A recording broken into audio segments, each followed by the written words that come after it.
प्राध्यापक डॉक्टर जालंधर पाटील, त्याचबरोबर जिल्हा परिषदेचे माजी बांधकाम आणि आरोग्य विभागाचे सभापती सावकार मादनाईक, कोल्हापूर जिल्हा स्वाभिमानी शेतकरी संघटनेचे अध्यक्ष जनार्दन पाटील, स्वाभिमानी पक्षाचे जिल्हाध्यक्ष वैभव कांबळे,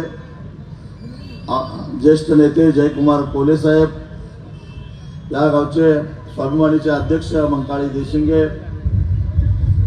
डाव्या विचाराचे आमचे सहकारी मित्र बजरंग लोणारी, कॉम्रेड अप्पा पाटील, त्याचबरोबर या ठिकाणी मंचावर उपस्थित असणारे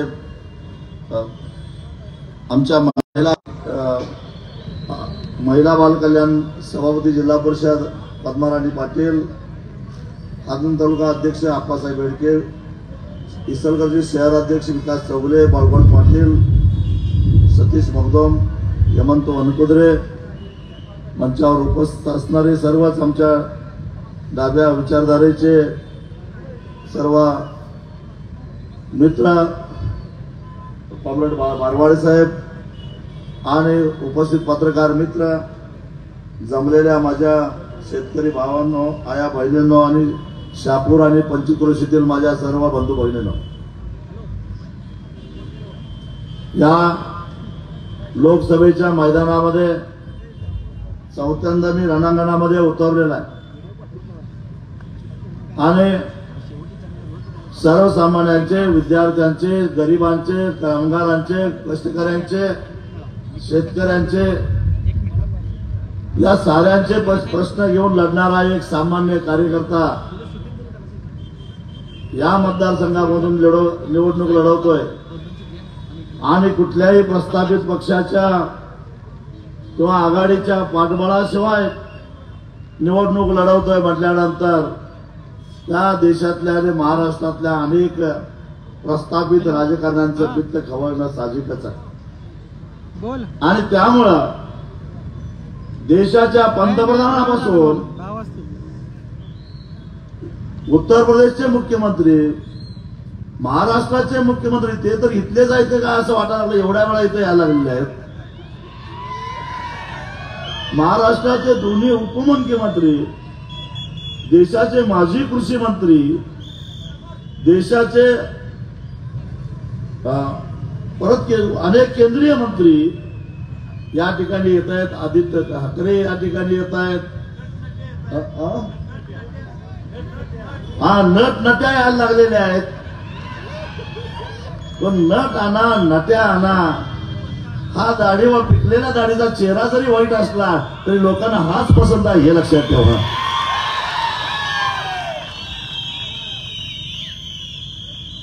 काय वय तुमचं एवढं मी घोडं मारले?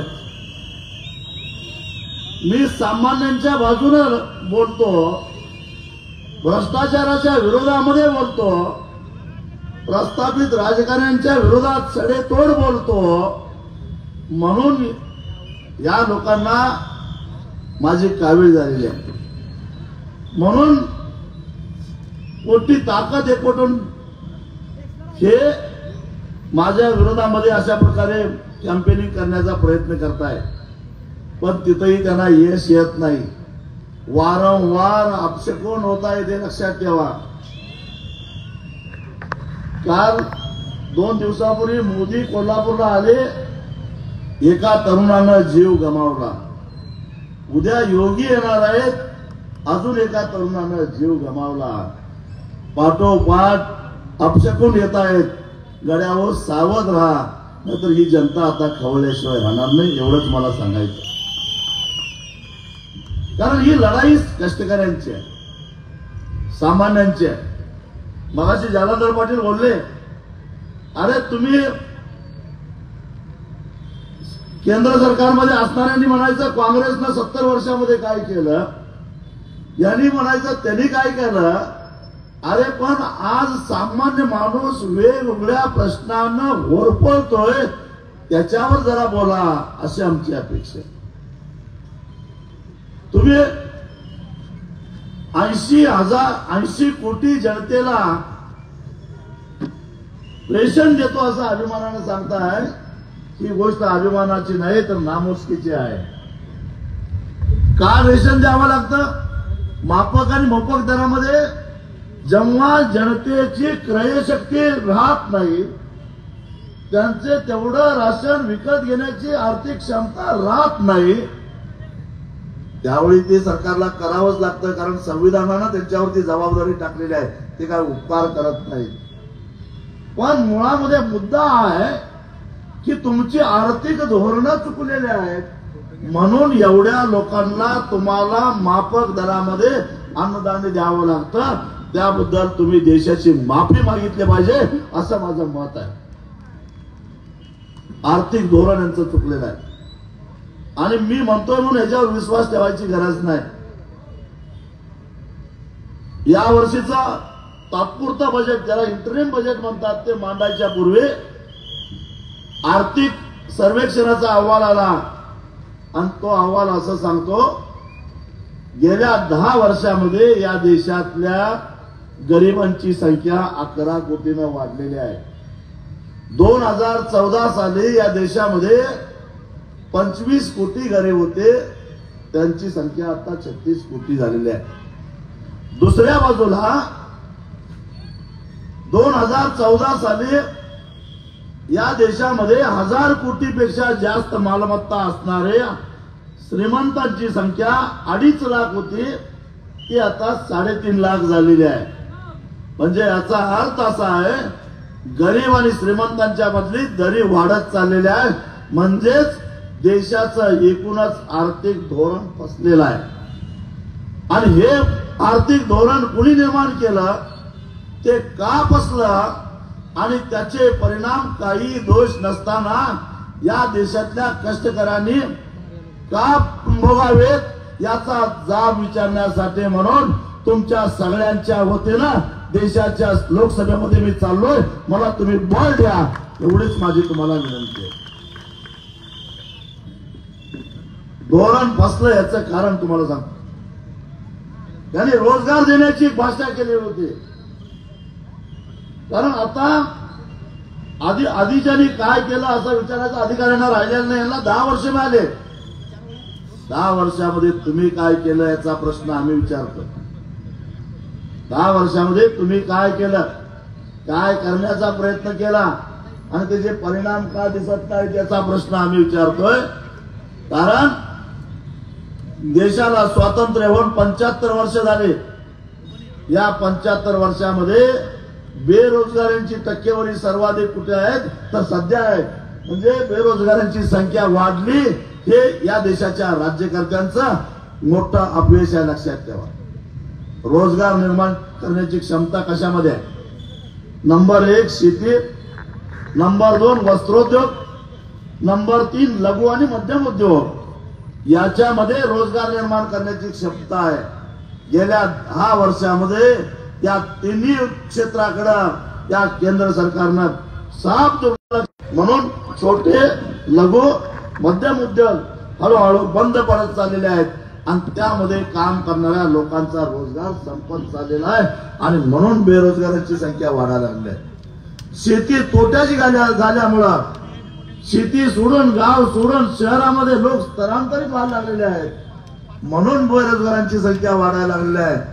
आणि रोजगार निर्माण करणारा जो वस्त्रोद्योग आहे, त्या वस्त्रोद्योगामध्ये सुद्धा आज यांचा एवढा मोठा अपयश आहे. चायना सारखा देश हळूहळू हा उद्योग आपल्या भारतामध्ये येऊन भारतीय बाजारपेठ कब्जा करून ताब्यात घ्यायला लागलेला आहे आणि ते थोपवू शकलेलं नाही. हे सगळ्यात मोठं या केंद्र सरकारचं अपयश आहे. म्हणून वस्त्रोद्योगाची अवस्था सुद्धा अशी झालेली आहे. याला जबाबदार कोण? याला आधीचे जबाबदार नाहीत आणि आधीचे वाईट होते म्हणून लोकांनी विश्वासानं तुमच्याकडं गेल्या 30 वर्षात एकाही पक्षाला कुणालाही पूर्ण बहुमत मिळालं नव्हतं. असं बहुमत देऊन तुम्हाला सरकार परवाना दिली होती. मग तुम्ही हे बदल काय केले नाहीत, हा तो प्रश्न आता ही सामान्य जनता विचारते. मग का बेरोजगार वाढली? तुम्ही जर का एखाद्या संस्थेमार्फत सर्वेक्षण केला तर तुमच्या लक्षात येईल, अनेक गोरगरिबांच्या पोरांनी शिक्षण अर्धवट सोडलेलं आहे. का? तर यांनी शिक्षणाचा सर सकट खाजगीकरण करून टाकलेला आहे. आता चांगलं शिक्षण घ्यायचं, दर्जेदार शिक्षण घ्यायचं तर खाजगी शिक्षण संस्थेमध्ये प्रवेश घेतल्याशिवाय पर्याय नाही. आणि त्या खाजगी झालेल्या कुठली फी भरायची, पैसे आणायचे कुठले, म्हणून अनेक विद्यार्थी शिक्षणापासून वंचित राहत आहेत.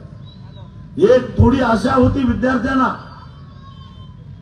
चांगल्या कॉलेजमध्ये दर्जेदार कॉलेजमध्ये ऍडमिशन मिळालेलं आहे. त्या ऍडमिशनचं पत्र घेऊन पोरं बँकेमध्ये जातात आणि तिथल्या मॅनेजरला सांगतात मला चांगल्या दर्जेदार कॉलेजमध्ये ऍडमिशन मिळालंय, इथं मी पदवीधर झाल्यानंतर मला नोकरी हमखास मिळणार आहे, फक्त या कॉलेजची फी भरण्याची ऐपत माझ्या आई वडिलांची नाही, मला शिक्षणासाठी म्हणून कर्ज द्या. खर तर कर्ज घेणं किंवा कर्ज मागणं त्या विद्यार्थ्याचा अधिकार असताना सुद्धा ठीक आहे, ही शिट्टी अशीच वाजवणार आहे, काळजी करू नकोस.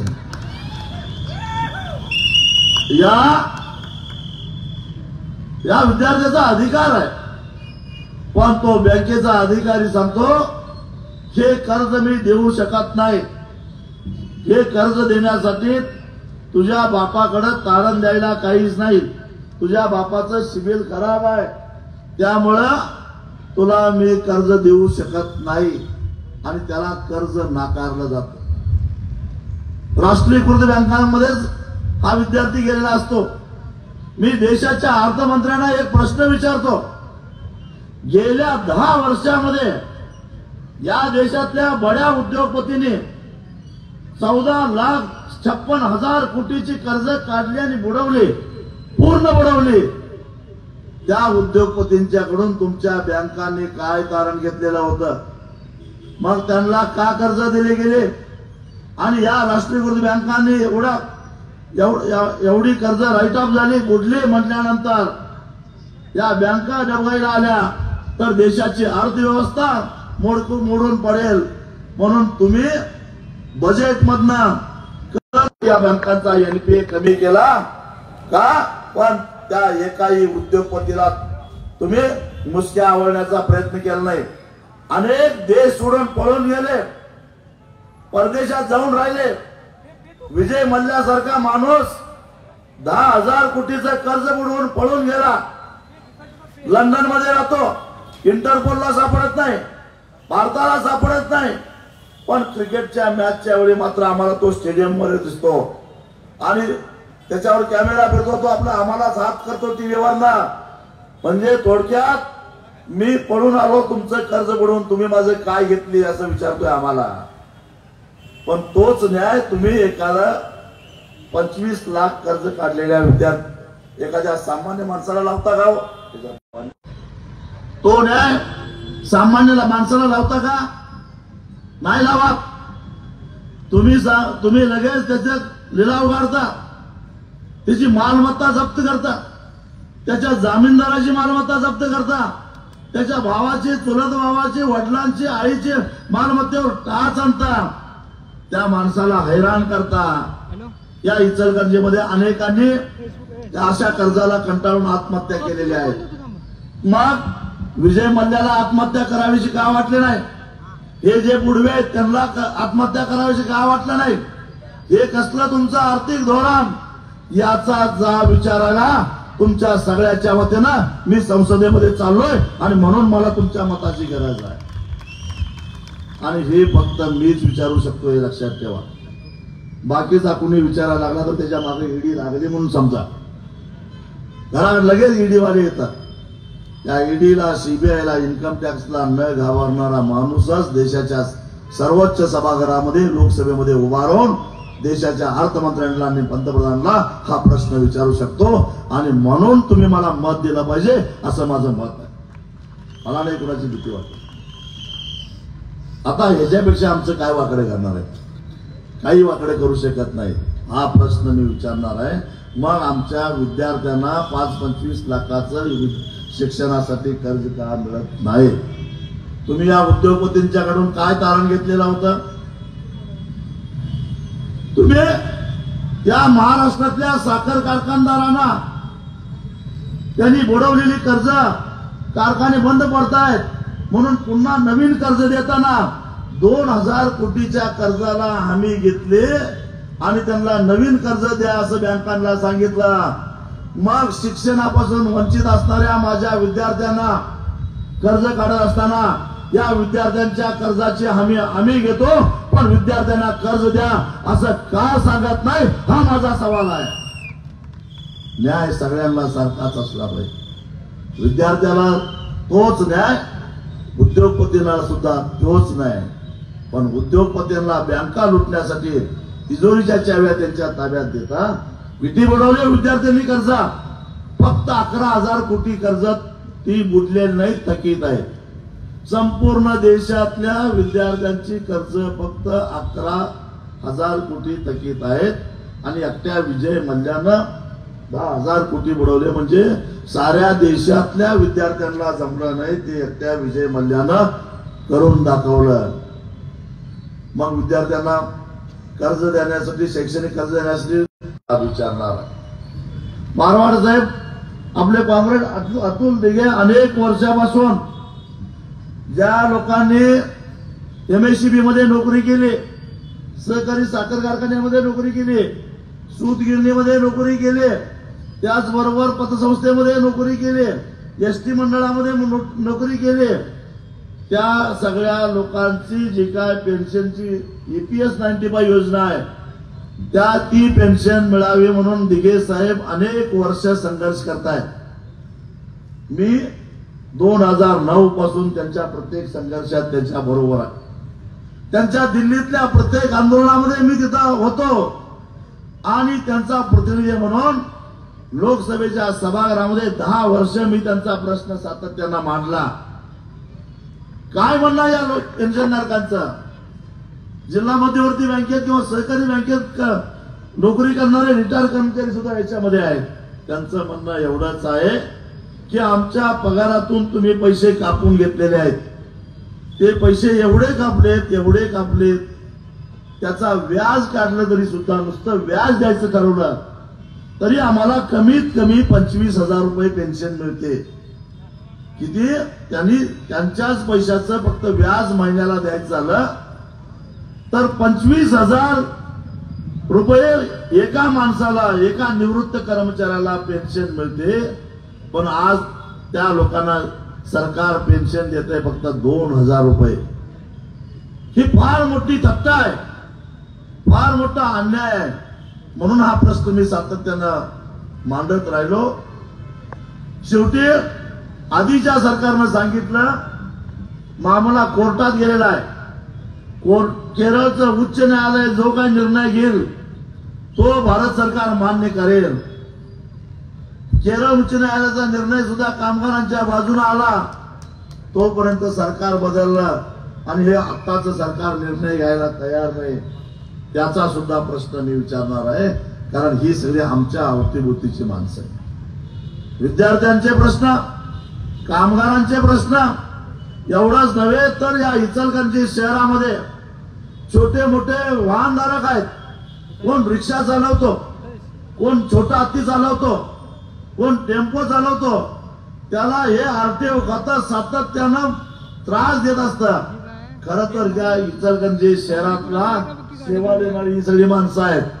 कारण हे लोक जर शहरामध्ये आले नाहीत, पण कारण नसताना कधी लोडिंगच्या नावाखाली, कधी पासिंगच्या नावाखाली, कधी लायसन्सच्या नावाखाली हे RTO खातं कायम त्यांना त्रास देत असतात. मी आज छत्रपती शिवाजी महाराजांच्या साक्षीने सांगतो, या साऱ्यांच्या मागे ठामपणाने उभा राहण्याचा निर्णय आम्ही घेतलेला आहे. आणि म्हणून त्यांचाही प्रश्न, आणि या सगळ्या असंघटित हे जे ड्रायव्हर लोक आहेत, खरं तर हे म्हणजे आपल्या रक्तवाहिन्या आहेत, आपल्या समाजाच्या रक्तवाहिन्या आहेत. हे ड्रायव्हर लोक इथली वस्तू तिथं नेऊन पोहोचवतात. म्हणून आपलं चाललंय एक 8 दिवस हे ड्रायव्हर लोक संपावर गेले तर समाजाची अवस्था काय होईल याचा विचार करा.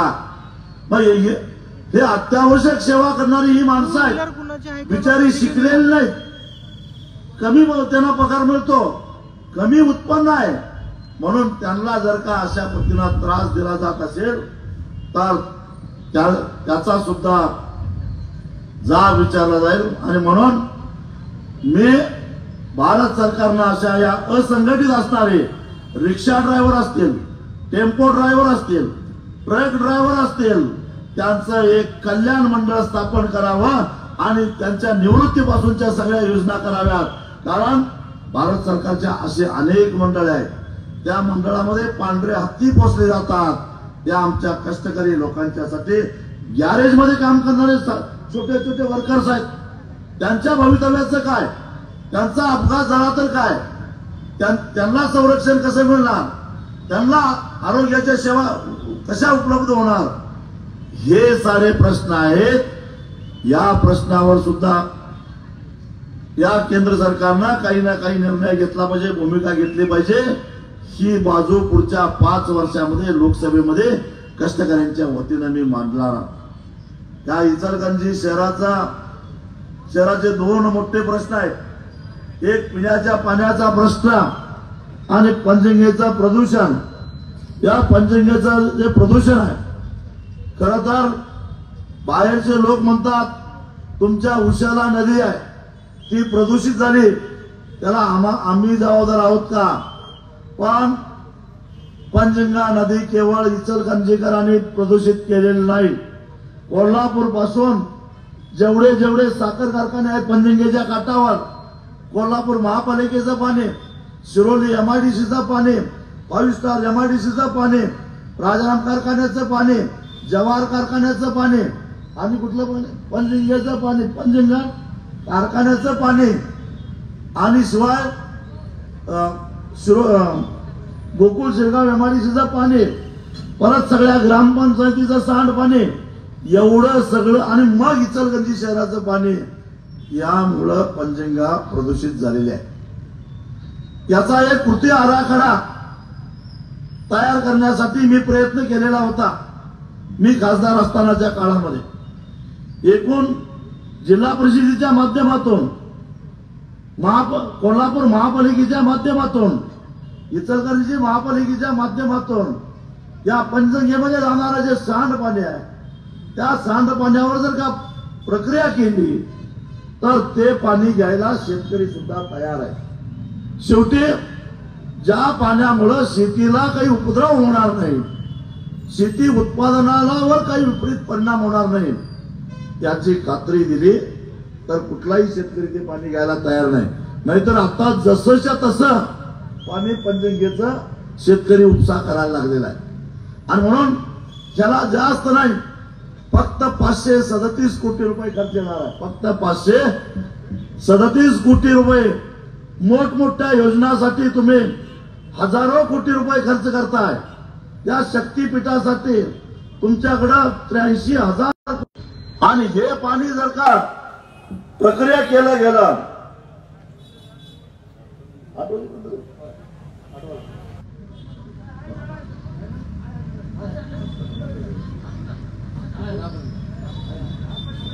अरे असं करू नका बघा, बोलायचं स्वातंत्र्य सुद्धा काढून घ्यायला मला असलं पारतंत्र्य मी मान्य करणार नाही। मी माझं बोलण्याचं स्वातंत्र्य घेणारच। हे पंचगंगेचं पाणी शुद्ध करायला फक्त 537 कोटी रुपये जर सरकारनं, केंद्र आणि राज्य सरकारनं ठरवलं, विशेषतः केंद्र सरकारची जबाबदारी आहे, कारण पर्यावरण खातं केंद्र सरकारचं आहे। जर गंगा शुद्धीकरणासाठी हजारो कोटी रुपये तुम्ही खर्च करता, मग पंचगंगा शुद्धीकरणासाठी, कारण ही पंचगंगेवर सुद्धा आमची दक्षिण काशी आहे, म्हणजे आमची पंचगंगा तेवढीच पवित्र आहे, मग याला पैसे का केंद्र सरकार देत नाही, हे विचारायला मी दिल्लीला जाणार आहे।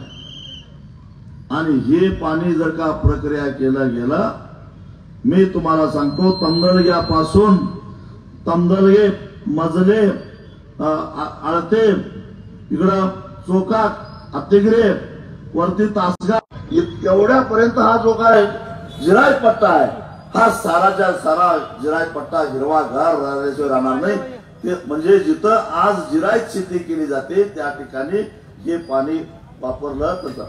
मग तुम्ही म्हणाल मग पाणी कमी पडाल, पाणी कमी पडत नाही, कारण आपल्या जिल्ह्यामध्ये येत्या 5-6 महिन्यामध्ये अजून 4 TMC पाणी नवीन उपलब्ध होणार आहे। त्या पाण्यावर कसलंही आरक्षण नाही आणि ते पाणी धामणी खोऱ्यातलं आहे आणि ते शिंगणापूरला पंचगंगेमध्ये येऊ शकतं। म्हणजे गैबी बोगद्यातनं ते पंचगंगेला येतं। ते पाणी दूधगंगेकडे वळवलं, ते पाणी सोडायचं किती 0.86% पाणी इचलकरंजीला लागणार आहे। ते 0.86% पाणी ते काय सगळंच पिण्याला नाही, त्यातल्या पिण्याचं आरक्षण एकदम कमी आहे, बाकीचं शेतीसाठी येतं। त्या पाण्याच्या ऐवजी धामणी खोऱ्यातलं पाणी शेतीला सोडलं पंचगंगेमध्ये, तर ते पाणी दूधगंगेतनं उचलून दूधगंगा योजना सहजगत्या पूर्ण होऊ शकते। सुळकोड योजनेतनं इचलकरंजीला पाणी येऊ शकतं, त्याच्यावर माझा ठाम विश्वास आहे। पण इतर राजकारण होत आहे। मी 10-12 दिवसापूर्वी इचलकरंजीच्या पाणी प्रश्नावर मुंबईमध्ये विधान भवनात बैठक घेतली।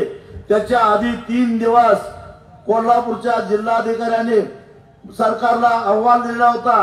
त्या अहवालावर कलेक्टरची सही आहे, इचलकरंजी महापालिकेच्या कमिशनरची सही आहे, जल अभियंत्याची सही आहे, पाटबंधारे विभागाच्या अधीक्षक अभियंत्याची सही आहे आणि या सगळ्यांच्या सहीनं मुख्यमंत्र्याकडे रिपोर्ट गेला की सुळकोड योजनेतनं पाणी सहजगत्या इचलकरंजीला मिळू शकतं। असा अहवाल आजही माझ्याकडे आहे, तो पत्रकार परिषदेत मी दाखवला। मग पाणी उपलब्ध असताना मुख्यमंत्री साहेब तुम्ही परत नवीन समिती का नेमले? हसन मुश्रीफ सांगतायत म्हणून, त्यांच्या मतदारसंघ अडचणीत येतोय म्हणून? खरं तर सरकारची जबाबदारी आहे या देशातल्या प्रत्येक नागरिकाला प्यायला पाणी द्यायचं जबाबदारी एकनाथराव शिंदे साहेब हसन मुश्रीफना ठणकावून सांगायला पाहिजे होतं। या इचलकरंजी पाण्याला जे पिण्याचं पाणी आरक्षित आहे ते मी द्यायला लागलोय, तुम्हाला विरोध करता येणार नाही आणि आला तर तुम्ही जी काय शपथ घेतलेली आहे, काय शपथ घेतलेली आहे? पक्षपात न करण्याची। संविधानाचा वर हात ठेवून मंत्रिपदाची शपथ घेताना तुम्ही काय शपथ घेतली? मी या महाराष्ट्रातल्या जनतेमध्ये पक्षपात करणार नाही, सगळ्यांना समान पद्धत, ही जी शपथ घेतलेली आहे त्या शपथेचा तुम्ही भंग केलेला आहात। त्यामुळं तुम्हाला मंत्रिमंडळात ठेवायचं का नाही याचा निर्णय मला घ्यावा लागेल, असं मुख्यमंत्री तुम्हाला म्हणायला पाहिजे होतं। पण तेवढा कणखरपणा तुमच्यात नसल्यामुळं तुम्ही नवीन कमिटी नेमली। मी शहापूरवासी तसेच इचलकरंजीवाले सुद्धा इथं आहेत। मी तुम्हाला शब्द देतो, या इचलकरंजीला लढून आंदोलन करून फक्त साथ द्या, तुम्ही फक्त मला साथ द्या, कारण जादूने काहीच गोष्टी होत नाही, मी काय जादूगार नाही। पण एखादं आंदोलन उभं कसं करायचं, ते पुढे कसं न्यायचं, त्याला धार कशी आणायची आणि सरकारला गुडघं कसं टेकायला लावायचं, याचा मंत्र माझ्याकडे मात्र आहे। त्या मंत्राचा वापर करून मी इचलकरंजीला पाणी आणून द्यायला तयार आहे, फक्त लोकांनी मला साथ द्यावी एवढीच अपेक्षा आहे। आणि आज म्हणून मी छत्रपती शिवाजी महाराजांच्या साक्षीनं कोल्हापुरी फेटा म्हणजे मानाचा फेटा समजला जातो। जोपर्यंत या कामामध्ये मी यशस्वी होणार नाही तोपर्यंत डोक्याला फेटा बांधणार नाही, ही प्रतिज्ञा मी या ठिकाणी करतो आहे। मात्र आता इचलकरंजीच्या नेत्यांनी नाकारण नसताना राजकारण आणू नये, पायात पाय घालण्याचा प्रयत्न करू नये, आडवा पाय मारण्याचा प्रयत्न करू नये, कारण शुद्ध आणि मुबलक प्यायला पाणी आणि तो अधिकार त्यांना मिळवून देण्यासाठी आम्ही सगळे कष्टकरी मैदानामध्ये उतरणार आहोत। आता एक तर तुम्हाला पाणी द्यावं लागेल, नाहीतर का देता येत नाही याचं सबळ कारण सांगावं लागेल, याशिवाय आता सरकारची सुटका नाही, हेच तुम्हाला मी या निमित्तानं सांगतो। आणि अशा पद्धतीनं जन आंदोलन करून आपण सगळे इचलकरंजीला प्यायला पाणी आणूया। पर्याय सुद्धा आमच्याकडे आहे, आम्ही कुणाचं पाणी तोडून आणा म्हणत नाही। मी शेतकऱ्याचा नेता आहे, मी शेतकऱ्यांना सांगेन, घड्या हो, तुमचा एक थेंब सुद्धा पाण्याचा इचलकरंजीला जात नाही.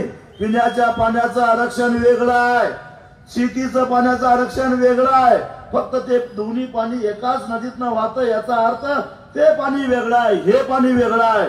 तुमच्या पाण्यावर काही अतिक्रमण होणार नाही, हे शेतकऱ्यांच्या दारात जाऊन ताट मानेनं सांगण्या एवढी नैतिकता माझी आहे, माझ्याकडे आहे.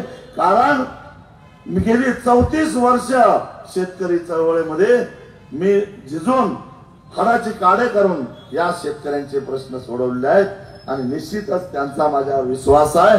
आणि त्यांना मी खात्री देतो, जेव्हा शेतकऱ्यांना पाणी कमी पडेल त्यावेळी मैदानात राजू शेट्टीच असणार आहे, दुसरा कोणी असणार नाही. अशा पद्धतीनं या इचलकरंजीच्या पाण्याचा प्रश्न सोडवता येणं शक्य आहे. फक्त दळबदरी राजकारण कोणी करू नये एवढीच माझी अपेक्षा आहे.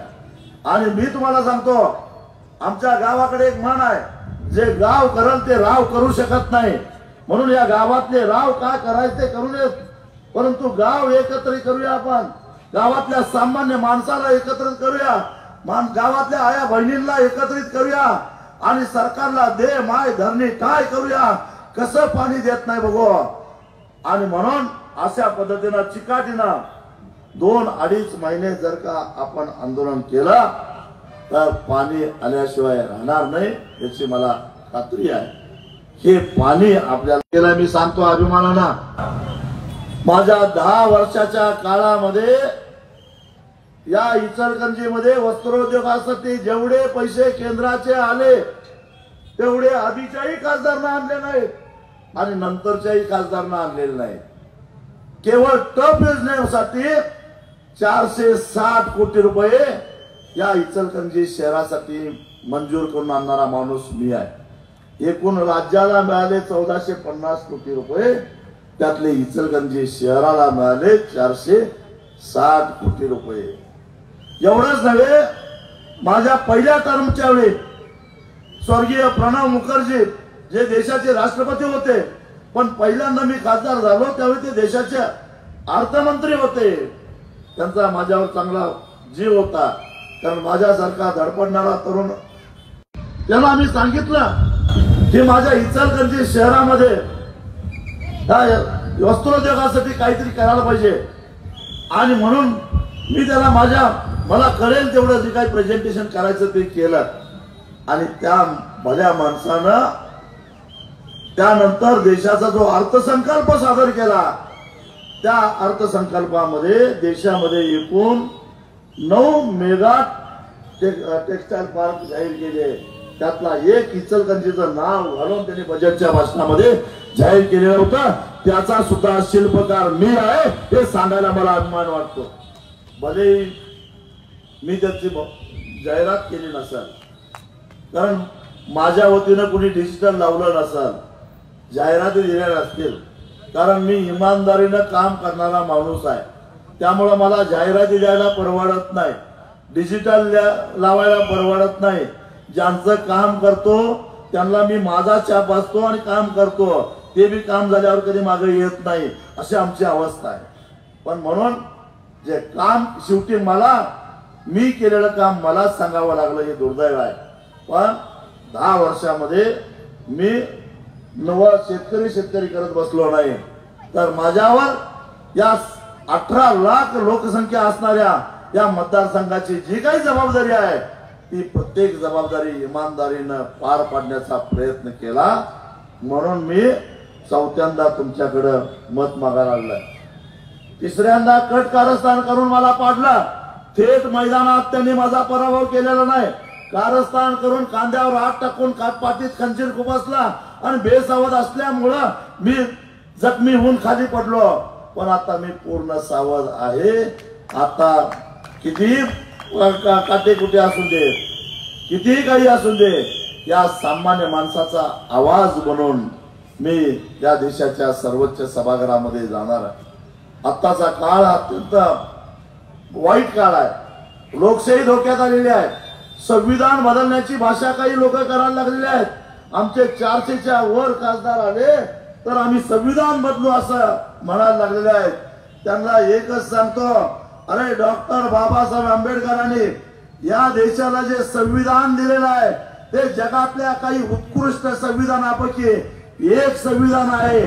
त्या संविधानाकडे जर तुम्ही वाकड्या डोळ्यानं बघायचा प्रयत्न केला तर तुमचा डोळा काढून हातात दिल्याशिवाय सोडणार नाही, हा आमचा तुम्हाला इशारा आहे. या संविधानाचे रक्षण करण्याची जबाबदारी केवळ आंबेडकरी जनतेची नाही, लक्षात ठेवा, तुमची आणि माझी सगळ्यांची आहे. आज आमच्या आया बहिणी सुरक्षितपणे देशात कुठेही फिरू शकतात, कारण आमच्या संविधानानं त्यांना पूर्ण अधिकार दिलेला आहे. आज मी तुमच्या समोर परखड शब्दामध्ये भाषण करतो, कारण या संविधानाने मला भाषण स्वातंत्र्य दिलेलं आहे. मी माझ्या अंगावर मला योग्य वाटतात ते कपडे घालतो, कारण संविधानाने मला व्यक्ती स्वातंत्र्य दिलेलं आहे. मी माझ्या घरामध्ये मला योग्य वाटेल तो सण करतो, तो सांस्कृतिक महोत्सव साजरा करतो, कारण संविधानाने मला तोही अधिकार दिलेला आहे. आणि मला योग्य वाटेल त्या परमेश्वराच्या, अल्लाच्या किंवा ईश्वराच्या किंवा अजून कुणाच्या देवाची प्रार्थना करतो किंवा त्या मंदिरामध्ये जातो, कारण संविधानानं मला धार्मिक स्वातंत्र्य दिलेलं आहे. मी कुठल्या धर्माचं आचरण करायचं हा संविधानानं दिलेला मला अधिकार आहे. आणि एवढे चांगलं संविधान बदलण्याची भाषा हे करतायत, मग हे संविधान बदलून कसलं संविधान आणणार आहे? गरिबामध्ये आणि श्रीमंतामध्ये वेगवेगळे कायदे असणार, वेगवेगळ्या जातीमध्ये धर्मामध्ये तेढ निर्माण होईल अशा प्रकारचं संविधान, एका जातीला वेगळा अधिकार, दुसऱ्या जातीला वेगळा अधिकार असलं संविधान, एका धर्माच्या लोकांना वेगळे अधिकार, दुसऱ्या धर्माच्या लोकांना वेगळे अधिकार असलं संविधान आणण्याचा प्रयत्न करा, तर आम्ही लोकशाहीवर प्रेम करणारे रक्षणासाठी लढत राहणार आहे. तुम्ही आम्हाला तुरुंगात टाका, तुम्ही आम्हाला फासावर चढवा, तुम्ही आमचं किती त्रास द्या, आम्ही मागे हटणार नाही, ही आमची भूमिका आहे. आणि म्हणून भावांनो, ही भूमिका घेऊन मी ही लोकसभेची निवडणूक लढवतोय. लोकशाहीवर विश्वास असणाऱ्या, लोकशाही मिळायला पाहिजे असणाऱ्या कष्टकरी माणसानं, कारण तुम्हाला माहिती आहे ही पृथ्वी कुणाच्या भरवशावर चालल्या. अण्णाभाऊ साठे सांगायचे, ही पृथ्वी शेष नागाच्या फण्यावर नाही तर कष्टकऱ्यांच्या तळहातावर उभी आहे. म्हणजे या पृथ्वीला पेलण्याचं काम कुणी केलंय? कष्टकऱ्यांनी केलंय. कष्ट कोण करतो? ज्याला घाम गाळतो, जो घाम गाळतो तो कष्ट करतो, आणि जो कष्ट करतो त्यालाच घाम येतो, आणि ज्याला घाम येतो तोच संपत्तीचा खरा निर्माता आहे. पण त्या संपत्तीचा कब्जा घेणारे मात्र वेगळे झालेले आहेत. आणि म्हणून त्या नाहीरे वर्गातले त्यांच्यासाठी म्हणून, त्यांच्या हितरक्षणासाठी म्हणून या देशाच्या संसदेमध्ये उत्सवाची यात्रा केल्याशिवाय माझा भाऊ सुखानं जगू शकणार नाही, त्याच्या आयुष्यामध्ये चांगले दिवस येणार नाहीत. म्हणून हातातलं काम सोडून या साऱ्या शहापूरच्या लेखी बाळे इथं येतात आणि मसोबाचं का असेल ते परडीला एकदा परडी दिली पाहिजे.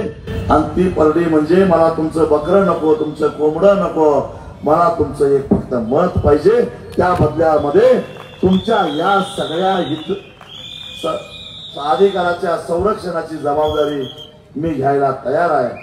आणि म्हणून 5 वर्षात एकदा तुमचं मत, तुमच्या घरच्यांचं मत आणि तुमचं ऐकणाऱ्यांचं मत शिट्टीवर मला तुम्ही दिलं तर मला सुद्धा परडी दिल्यासारखं होईल याची खात्री देतो.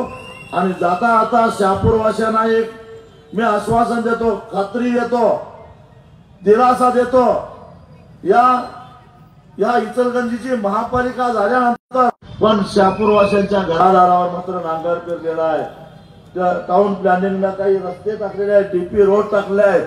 वर्षानुवर्षे हे गाव आधी महापालिका आता आली, आधी आपलं गाव होतं, काय म्हणताय बरोबर आहे नाही, आधी आपलं गाव होतं, त्या गावातल्या घरावरनं त्यांनी रस्ता टाकलेला आहे 100 काय 200 फुटीचा. किती फुटीचा? 100 कोटी रस्ता टाकलाय, अनेकांची घरं जाणार आहेत. पण मी तुम्हाला सांगितलं, मगाशीच मी तुम्हाला सांगितलेलं आहे, मी तुमचा राखणदार म्हणून तुमचा प्रतिनिधी होणार आहे.